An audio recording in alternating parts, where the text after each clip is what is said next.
Você já levou um fora e teve a sensação que o mundo inteiro desabou? Aquele momento em que nada faz sentido e até as músicas tristes parecem ter sido escritas só pra você? Eu também já passei por isso. É um tipo de dor que todo mundo enfrenta um dia. E no fim das contas, é ela quem ajuda a mudar quem a gente é. E é claro que South Park conseguiu transformar exatamente esse sentimento em um capítulo genial. No episódio Raisins, da 7ª temporada, a gente acompanha o Stan lidando com a sua primeira grande desilusão amorosa. Um fora tão devastador que o faz mergulhar num poço de tristeza existencial, e também em um dos momentos mais sinceros que a série já produziu. Enquanto o Stan tenta entender por que a Wendy o deixou, seus amigos decidem animá-lo levando-o pro Raisins, um restaurante paródia do Hooters, só que comandado por meninas da idade deles. É nesse lugar duvidoso que outro personagem rouba a cena, o nosso inocente Butters, que se apaixona perdidamente por uma garçonete que claramente só tá fazendo o trabalho dela. E é aí que o episódio mostra o seu verdadeiro charme. Ele fala sobre amor, rejeição e amadurecimento com uma honestidade brutal, mas sem abrir mão do humor absurdo, das piadas pesadas e das referências à cultura pop.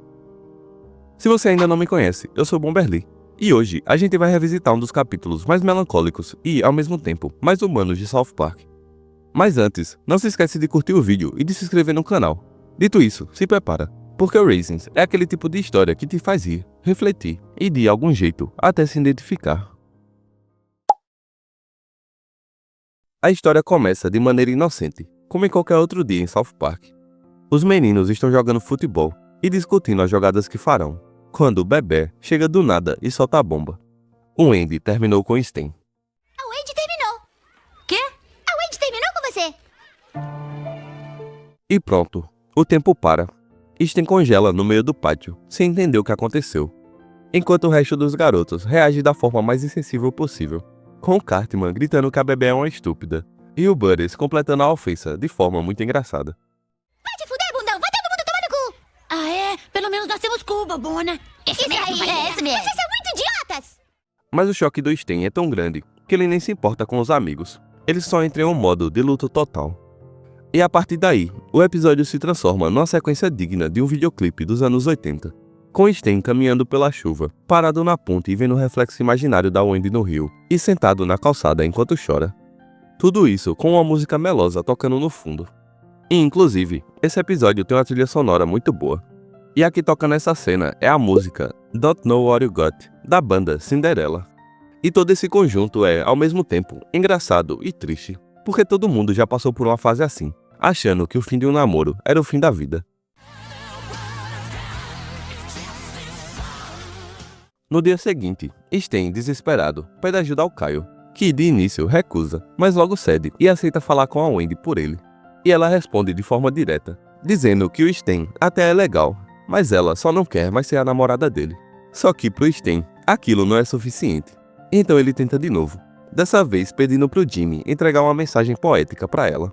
Stan pede para ele dizer que a Wendy é a pura imagem da beleza. O problema é que, com o jeito do Jimmy, o pura sai pela metade. E essa é uma das piadas mais icônicas desse episódio. O Stan disse que você é uma pu. Disse que você é uma pu. Então diga pra vocês se fuder! Você é uma pura imagem de beleza. Logo depois da tentativa desastrosa do Jimmy de ajudar o Stan na escola, a cena muda completamente de tom. A trilha começa a tocar a música All Out of Love, do Air Supply. E, novamente, o episódio vira um videoclipe dos anos 80. A música embala uma sequência melancólica do Stan deitado na cama, com o quarto escuro, as cortinas fechadas e aquela expressão de quem já desistiu de viver. Ele tá completamente devastado. É uma daquelas cenas em que South Park mostra como domina a arte do humor pela ironia. Tudo é ridiculamente exagerado. Um garoto de 9 anos vivendo um luto amoroso, como se tivesse perdido um casamento de 3 décadas. A música sentimental, o clima sombrio e o drama absoluto tornam um momento tão trágico que, inevitavelmente, fica engraçado. E vendo o estado do amigo, os meninos decidem intervir. Kyle, Butters, Cartman, Jimmy e Kenny aparecem no quarto dele tentando animá-lo, mas é inútil. O Stan tá inconsolável, repetindo que não faz sentido viver sem a Wendy. Você sempre ouve música sobre coração machucado e acha que é só uma expressão. Mas é verdade. Meu peito dói. Eu sinto um tremendo vazio no coração. Ele está machucado. É aí que o Kyle tem uma ideia. Se o Stan tá preso nessa fossa, talvez o melhor seja mostrar pra ele que ainda há outras meninas por aí. É então que eles decidem ir ao Raisins, um restaurante que é basicamente a versão infantil do Hooters. E para quem não conhece, o Hooters é uma rede americana de restaurantes, famosa pelas suas garçonetes atraentes e uniformes estrategicamente curtos, que misturam atendimento com flerte. E o Raisins, claro, é a paródia perfeita disso. Só que em vez de mulheres adultas, são meninas da idade dos garotos, todas com maquiagem exagerada, falas ensaiadas e nomes que remetem a marcas de carro de luxo. Nós temos, por exemplo, Lexus, Porsche, Ferrari e Mercedes nesse meio. Sei que é o seu primeiro dia, Ferrari. Vamos repassar as regras. Fique sempre balançando os peitinhos e mostrando o bumbum. Nossa, muito obrigada, Mercedes. E o ambiente do Raisins é uma caricatura completa da cultura da sedução superficial.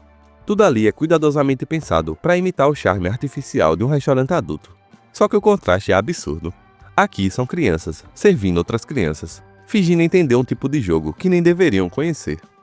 E enquanto o Sten permanece afundado na própria tristeza, mal olhando para o prato ou para as garotas, o Cartman parece estar no paraíso.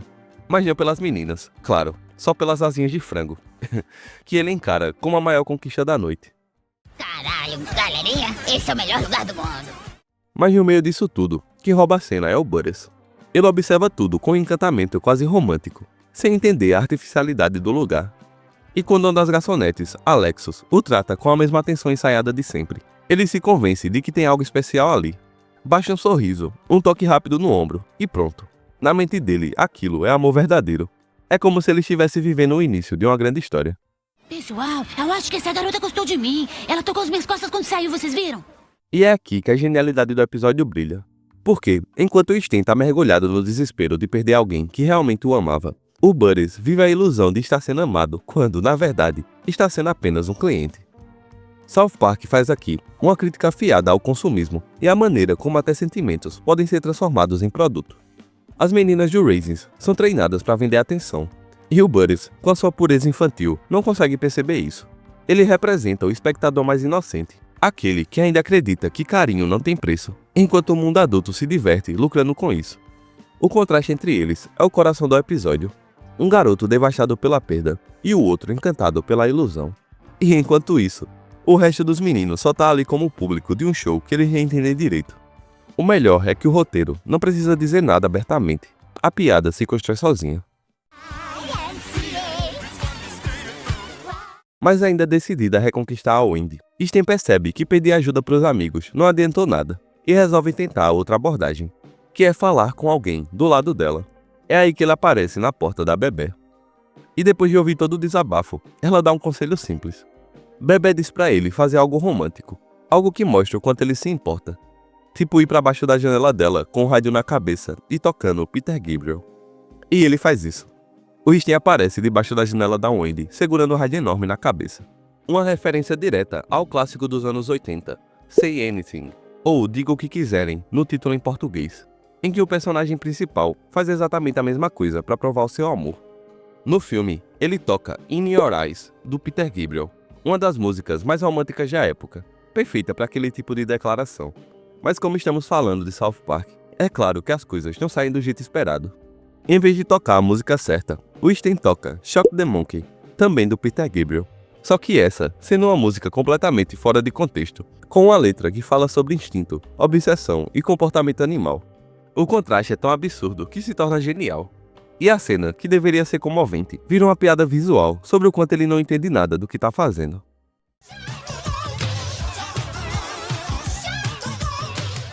E aí vem a cena que o Sten não esperava. A Wendy aparece na janela, chocada. E, pra piorar, quem surge ao lado dela é o Tolkien, seu novo namorado. E ele simplesmente fecha as cortinas na cara do Sten, encerrando a cena com um golpe final de humilhação. E depois da sua vergonha pública com o rádio e da confirmação de que o Wendy realmente seguiu em frente, o Sten entra na fase mais dramática da sua depressão, o fundo do poço. E é aí que o Kyle, sem paciência, diz que ele deveria ir andar com os góticos, já que tá todo triste daquele jeito. E o que era pra ser só uma piada, vira uma epifania pro Sten. E ele simplesmente decide virar gótico. Você tem mais é que sair com aqueles caras de preto que falam de dor o tempo todo? Deveria mesmo, pelo menos eles me entenderiam. Acho que deveria sair com eles mesmo. E é assim que conhecemos, pela primeira vez, as lendárias crianças góticas. Vestidos de preto da cabeça aos pés, com olheiras profundas e discursos cheios de niilismo. Eles passam o dia tomando café, fumando e reclamando da sociedade. E cada um deles é uma caricatura perfeita de um tipo de adolescente profundamente incompreendido. Tem um que cita Nietzsche sem nunca ter lido, tem o que odeia os pais por serem conformistas, e até um mini gótico que mal saiu da pré-escola, mas já fala em sofrimento eterno. Quando Sten aparece tentando se enturmar, os góticos o analisam de cima a baixo, como se estivessem medindo o nível da miséria emocional dele. Então eles começam a falar que tudo é vazio, que o amor é uma farsa e que a sociedade é feita de conformistas correndo para morrer. Sten escuta tudo, meio confuso, tentando acompanhar todo aquele pessimismo. E aí ele pergunta, com a maior sinceridade do mundo, que se a vida é só dor, qual é o ponto de viver? E os góticos respondem que o único sentido de viver é fazer a vida dos conformistas ainda mais miserável.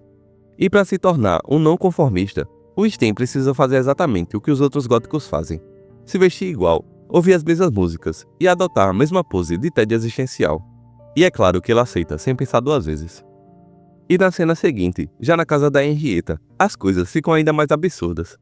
O grupo se reúne para ler poemas sobre sofrimento. E o Sten, empolgado, decide participar. Ele até começa bem, falando sobre escuridão, dor e vazio, mas acaba soltando no final a frase: "Eu sinto sua falta, querida."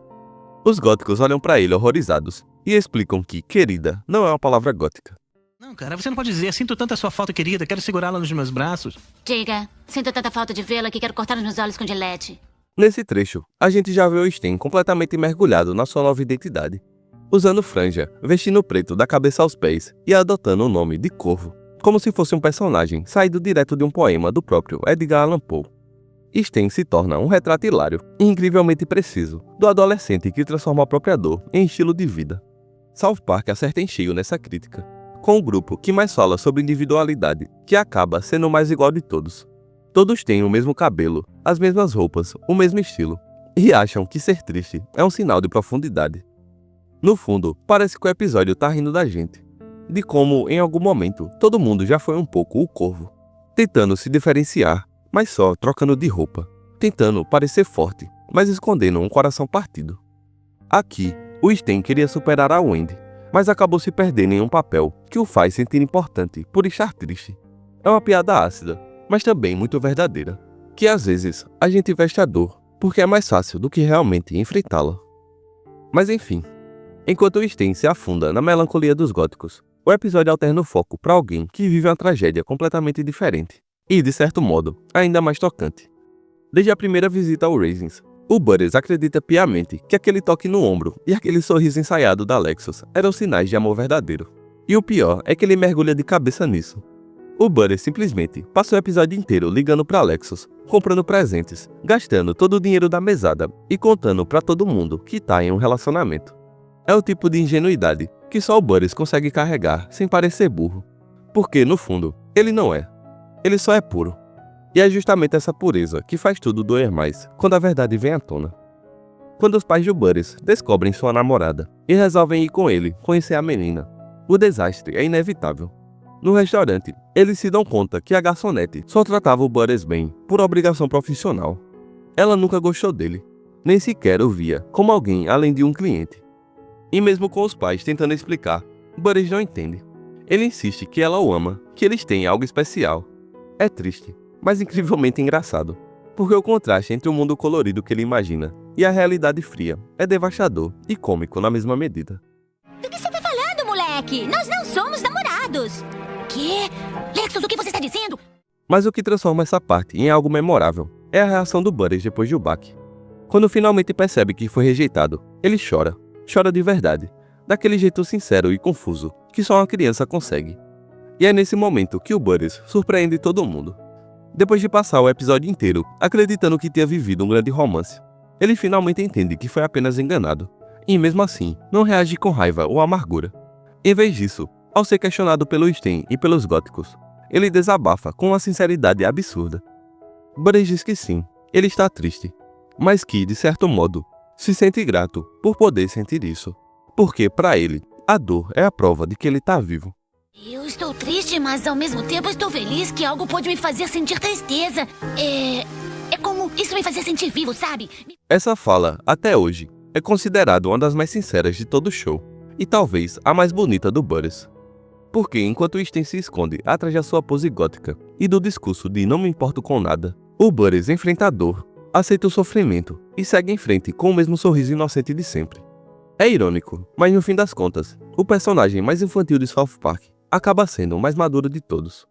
Obrigada por me convidarem pra entrar no grupo, mas eu prefiro ser um garoto chorão do que um viadinho de preto. Tchau, Stan. É então que o Sten, finalmente, começa a despertar do seu transe melancólico.